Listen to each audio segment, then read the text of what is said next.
Se você não gostou dos hábitos que você cultivou esse ano, ou se percebe que você não conseguiu construir os hábitos que realmente gostaria e acabou não chegando nem perto dos objetivos que você imaginou lá no começo do ano, então, em 2026, você precisa fazer diferente. Porque no fim das contas, se você quer resultados diferentes, você precisa de comportamentos diferentes. E mais importante ainda, de hábitos diferentes. Porque, sinceramente, aquilo que mais molda a sua vida são os hábitos que você cultiva no automático. Só que tem um detalhe aqui. A pior coisa que você pode fazer é tentar mudar a sua vida começando por hábitos gigantes, metas gigantes, aquela coisa perfeita que só funciona na teoria. Isso só te afasta do resultado. É por isso que hoje eu quero te sugerir 17 mini hábitos, mini mesmo, hábitos tão simples e sutis que num primeiro momento você pode até achar que não vão fazer diferença, mas fazem, e fazem muita, porque eles têm um poder enorme de transformar a sua vida ao longo do tempo. E você vai perceber isso na prática. O que muda a sua vida não são mudanças gigantescas, são mudanças pequenas, consistentes, quase que bobas no começo, mas que quando são repetidas todos os dias, elas viram um efeito bola de neve absurdo, um efeito tão forte que depois de alguns meses você olha para trás e percebe que você virou uma outra pessoa sem precisar ficar forçando nada. E claro, você não precisa aplicar todos esses hábitos de uma vez. Então escolha os que fizerem sentido para você, nas áreas onde você mais sente que precisa melhorar agora, e boa. Mas eu posso te garantir que, seja lá qual for o hábito que você decidir implementar, ele vai valer muito a pena. Primeiro, guarde 5% do que você ganha. Você provavelmente já ouviu várias vezes que o ideal é guardar pelo menos 10% da sua renda. E sim, isso é verdade. Mas então, deixa eu te perguntar uma coisa simples. Se você já sabe disso, por que você ainda não começou? Alguma coisa está te travando aí. Então a minha sugestão é bem mais pé no chão do que isso. Começa guardando só 5%, cara, só isso. E aí eu sei que muita gente vai pensar, ah, mas 5% não é nada. E realmente, isoladamente, é muito pouco mesmo.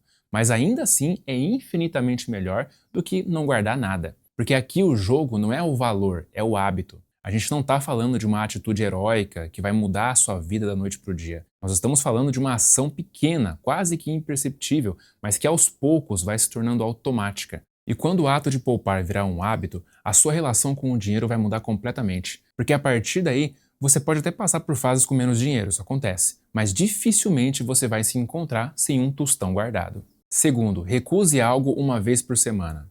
Se você aceita tudo o que te pedem, uma coisa é certa: você nunca vai ter tempo para você. A sua agenda vai ser sempre preenchida pelas demandas dos outros. E no fim do dia, quem fica sem tempo é você mesmo. E muita gente vive assim sem nem perceber. Elas ficam dizendo sim no automático só para evitar o desconforto ou gerar algum conflito com outras pessoas. E se você tem dificuldade em dizer não, você não precisa virar alguém ríspido ou seco demais. Começa pequeno. Decide que pelo menos uma vez por semana você vai recusar alguma coisa. Pode ser um convite, um favor, um pedido de última hora. Enfim, faz só isso e observe o que acontece. O que você vai começar a perceber é que dizer não é muito menos dramático do que a sua cabeça faz parecer. Porque nem todo pedido precisa ser atendido, pelo menos não na hora nem do jeito que a outra pessoa quer. E tá tudo bem. Dá para negar com respeito, com educação, sem precisar se justificar demais ou se sentir culpado por isso. E tem uma coisa importante aqui: quando você começa a se respeitar, as pessoas aprendem a te respeitar também. À medida que você quebra o hábito de estar sempre disponível, os pedidos começam a diminuir naturalmente. Não porque as pessoas deixam de gostar de você, mas porque elas entendem que o seu tempo também tem valor. Terceiro, se exercite por 1 minuto após acordar. Se você é sedentário e não se exercita nunca, então essa é uma forma muito inteligente de começar pequeno e aos poucos mudar o seu estilo de vida. 1 minuto de atividade física, obviamente, não é o cenário mais ideal, mas ainda assim é infinitamente melhor do que você nunca começar. E é justamente isso que faz diferença aqui. Porque quando você começa com algo tão simples, a resistência mental ela cai. Você não precisa de motivação, não precisa de uma roupa específica, não precisa nem pensar muito, é só fazer. E a partir daí, o hábito começa a se construir. Nesse 1 minuto, por exemplo, você pode fazer 30 segundos de burpee e mais 30 segundos de prancha. O burpee ajuda muito a despertar o corpo logo cedo, porque ele aumenta bastante o fluxo sanguíneo. Então sim, se prepara para suar nesses 30 segundos. Mas, ao mesmo tempo, você pelo menos já vai sair daquele estado de preguiça e leseira que a gente fica depois de acordar. Em seguida, a prancha entra como um complemento excelente. porque ela fortalece o core, que é um grupo de músculos fundamental para estabilizar a coluna, e como consequência disso, você melhora a postura e pode até reduzir dores na lombar, que hoje em dia são extremamente comuns, principalmente em quem passa muito tempo sentado. Ou seja, em apenas 1 minuto, você já acorda o corpo, ativa a circulação, fortalece regiões importantes e ainda manda um sinal claro para o cérebro de que o dia começou em movimento. E com o tempo, esse 1 minuto pode virar 2, depois 5, depois 10, pode virar até 1 hora se você quiser. Mas o mais importante é você começar. O único problema é que se você tiver maus hábitos ou vícios dentro da sua rotina, vai ser muito difícil você seguir qualquer coisa que eu estou te falando aqui.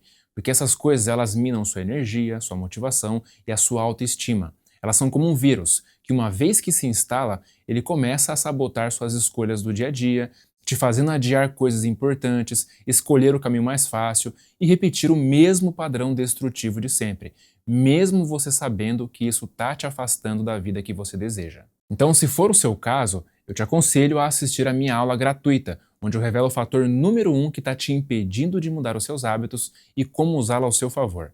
É o primeiro link da descrição. Quarto, invista mais em experiências.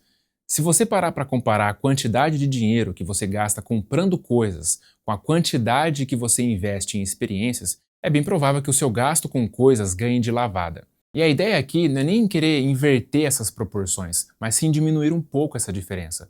Porque, querendo ou não, experiências tendem a ter um valor muito maior ao longo do tempo. Só que, é claro, tudo depende de contexto. Se você comparar o dinheiro investido na compra de uma casa própria, por exemplo, com o dinheiro que você gasta no bar com os seus amigos, obviamente que a casa vai ter um peso muito maior. Isso não está nem em discussão. Mas de forma geral, quando você olha para trás e pensa no dinheiro que realmente valeu a pena, quase sempre ele vai estar ligado a experiências vividas com outras pessoas. E na realidade, você dificilmente vai se arrepender de ter gastado dinheiro em uma experiência bacana com as pessoas que você ama. Então assim, ter patrimônio é ótimo, claro, mas no fim das contas, o que fica são sempre as lembranças de experiências e não de coisas. Quinto, utilize os ambientes da sua casa para comportamentos específicos. Então, por exemplo, se você tem dificuldade para dormir por causa da insônia, uma coisa simples que ajuda muito é usar a cama só para dormir e não como um segundo escritório ou como se fosse um sofá. Porque quando você trabalha ou mexe no celular ou fica resolvendo coisas na cama, o seu cérebro ele deixa de associar aquele ambiente com um descanso. E aí quando chega a hora de dormir, ele simplesmente não consegue desligar. E da mesma forma, se você quer conversar mais com as pessoas da sua casa, uma boa ideia é combinar de fazer as refeições sempre na mesa. Porque quando todo mundo senta junto para comer, as conversas acontecem de forma espontânea, sem esforço. Você não precisa ficar forçando um assunto, você não precisa ficar planejando nada. O ambiente já favorece isso. Agora, se você trabalha em casa e percebe que tem dificuldade para parar de pensar no trabalho fora do horário, uma outra coisa que ajuda muito é ter um lugar específico só para trabalhar. Porque assim, quando você sai daquele ambiente, o seu cérebro entende que o expediente acabou. E quando você estiver em outro cômodo da casa, vai ficar muito mais fácil você conseguir relaxar de verdade. Então essa estratégia de usar ambientes diferentes para comportamentos diferentes facilita muito a sua vida. Porque quando cada espaço tem uma função clara, o cérebro aprende mais rápido o que fazer naquele local. E isso por si só torna a criação de hábitos positivos muito mais simples e natural. Sexto, se livre de algumas coisas que você não precisa. Muito provavelmente você tem alguma coisa velha na sua casa que está ali há anos, só ocupando espaço e pegando poeira. E mesmo assim você continua guardando na esperança de que aquilo uma hora vai ser útil.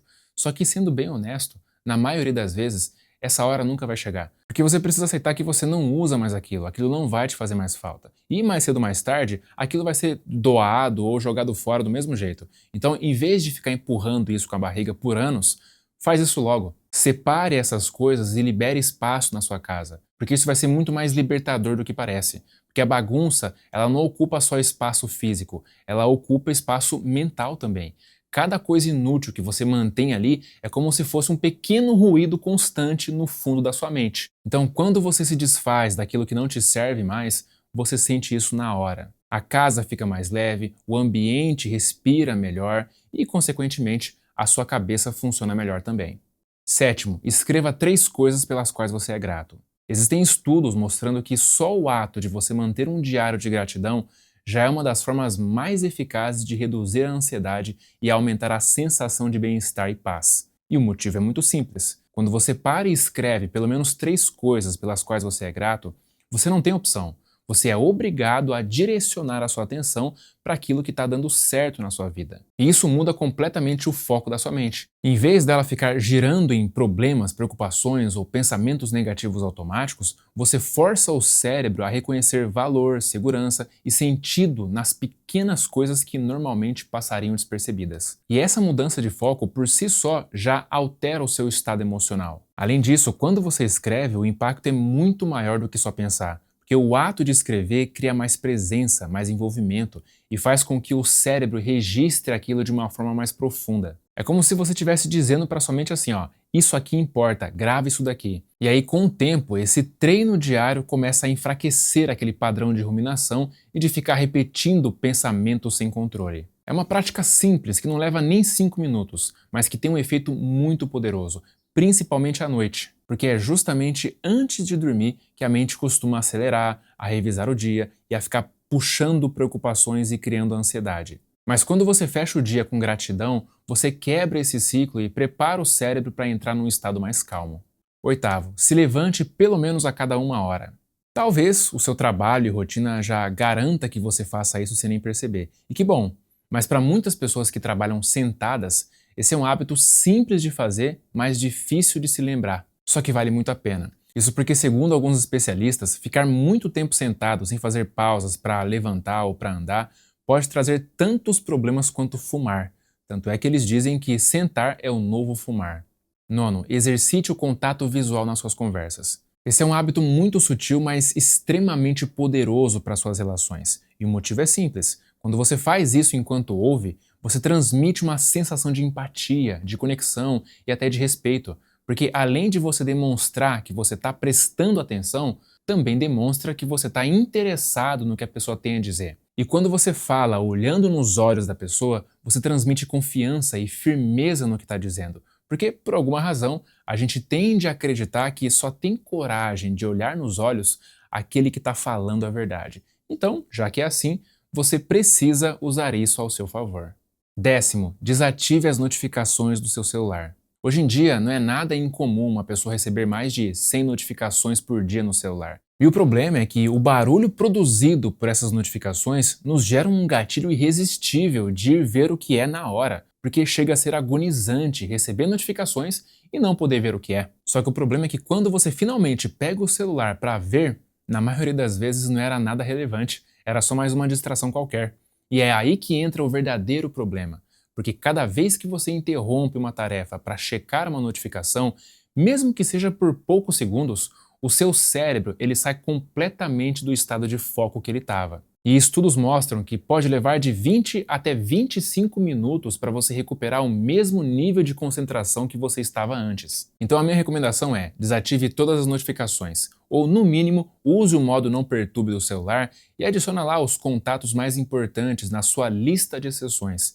Assim você só vai ser interrompido se for algo muito importante. 11º, consuma menos notícias. Se você é do tipo que assiste o jornal todos os dias na TV e ainda acessa mais algumas vezes sites de notícias durante o dia, cara, saiba que você está simplesmente destruindo a sua saúde mental. Porque 99% das notícias são apenas a parte negativa da realidade em que vivemos. E se você ficar vendo todas elas o tempo todo, você vai se convencer de que 99% da realidade em que você vive é composta por aquilo que você assistiu ou leu no site de notícias. Então a minha dica é, se você quer se manter informado, faça isso de forma seletiva, rápida, e em algum site de notícias ali, porque pelo menos assim você consegue ir direto naquilo que te interessa. Porque o problema de assistir ao jornal na TV é que você não escolhe o que vai passar lá e nem consegue pular aquilo. Pelo menos no site de notícias você consegue passar aquilo que foi relevante para sua vida e escolher seletivamente aquilo que mais fizer sentido para você. Já na TV não. Logo, isso significa que antes de surgir alguma informação que seja relevante para sua vida, você já vai ser obrigado a ter que encher a sua mente de lixo sem nenhuma necessidade. Então, não vale a pena. 12º, beba mais água. Grande parte das pessoas, tanto aqui quanto nos Estados Unidos, estão cronicamente desidratadas. Isso porque, pelo fato delas não tomarem água o suficiente desde sempre, as pessoas aprenderam que só se deve tomar água quando tiver sede. Mas não! Para você que já tem o hábito de tomar pouca água, a sede é apenas o sinal de que você já está desidratado demais. Então, até que você crie um novo hábito de se hidratar adequadamente, você vai ter que tomar água mesmo sem estar com sede. Mas não se preocupa, porque pode ter certeza de que vai valer muito a pena, porque basta uma leve desidratação para o seu foco e sua energia diminuírem consideravelmente. Então, se você vive cansado e sem foco, talvez essa possa ser a solução do seu problema. E se você não sabe qual é a quantidade de água ideal para você, é só você multiplicar 35 ml pelo seu peso corporal, que você já vai chegar na quantidade de água média que o seu corpo precisa. 13º, faça uma coisa diferente por mês. A nossa rotina de trabalho, casa e estudos pode acabar fazendo com que nós entremos numa rotina rígida demais que acaba nos desgastando com o tempo. Então eu sugiro que você experimente fazer pelo menos uma coisa diferente a cada mês. Pode ser visitar lugares que você nunca foi, aprender novas habilidades, experimentar um novo hobby, se expor a situações produtivas que te causem medo, enfim. Essas coisas não precisam ser necessariamente desconfortáveis, mas se forem, que seja para um bem maior, como por exemplo, falar em público ou algo assim. Dessa forma você não vai chegar no final do ano que vem sentindo que você passou os últimos 12 meses numa rotina monótona, sem graça e sem ter aprendido nada novo. 14º, arrume a sua cama. Eu sei que pode parecer uma coisa meio que sem importância para muita gente, mas se realmente fosse, eu te garanto que esse não seria o título do livro best-seller do almirante William McRaven, onde ele diz que ao arrumar a cama pela manhã, você já começa o dia com uma sensação de vitória. Sensação essa que vai te acompanhar pelo restante dele. E mesmo quando você tiver um dia ruim, no momento em que você chegar em casa e encontrar sua cama arrumada e arrumada por você, você vai encontrar paz ao saber que, por mais que tudo tenha dado errado naquele dia, pelo menos nisso você venceu. 15º, fique 1 minuto por dia em silêncio.